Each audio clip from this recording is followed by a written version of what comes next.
सध्या कोपरगाव शहराला 5 दिवसाआड पाणीपुरवठा केला जातोय।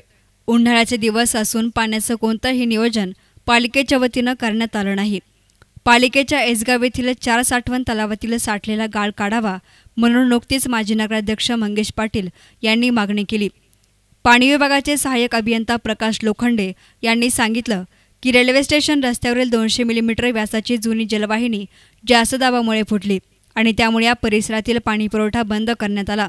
जलवाहिनी दुरुस्तीचं काम हाती घेण्यात आलं आहे। पहाटेच्या सुमारास ही जलवाहिनी फुटल्यामुळे नगर मनमाड महामार्गावर पाण्याचे पाटसपाट वाहत आहेत। मध्यभागी ही वाहिनी फुटल्यामुळे रस्त्याचा पुरता बोजवारा उडाला आहे, त्यामुळे ते सतत वाहतुकीची कोंडी होत आहे।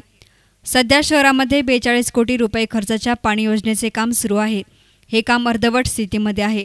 येसगाववरून येणारी जलवाहिनी येवला नाक्यापासून काही अंतरावर फुटली असताना देखील येथे कोणाचंही लक्ष नाही।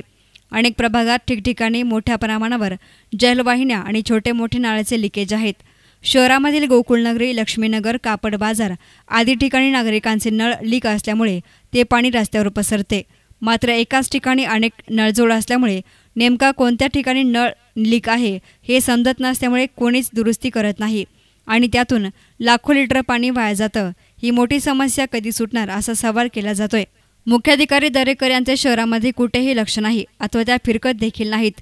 नागरिकांच्या तसेच नगरसेवकांचे भ्रमणध्वनी त्या उचलत नाहीत आणि याबाबत अनेक तक्रारी जिल्हाधिकारी आमदारांकडे केल्या आहेत।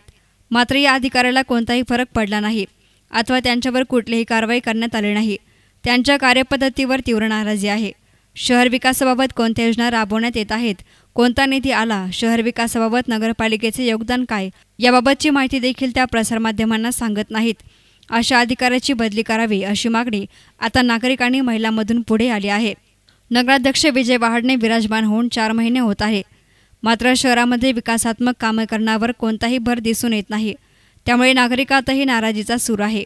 त्यांनीही नजरेमध्ये भरेल अशी कामं करण्यास सुरुवात करावी अशी अपेक्षा जनतेमधून होत आहे। सामाजिक आणि माहिती अधिकार कार्यकर्ते संजय काळे यांनी नव्याने होत असलेल्या जलवाहिनीच्या कामाबाबत जाहीर आणि लेखी तक्रारी केल्या आहेत।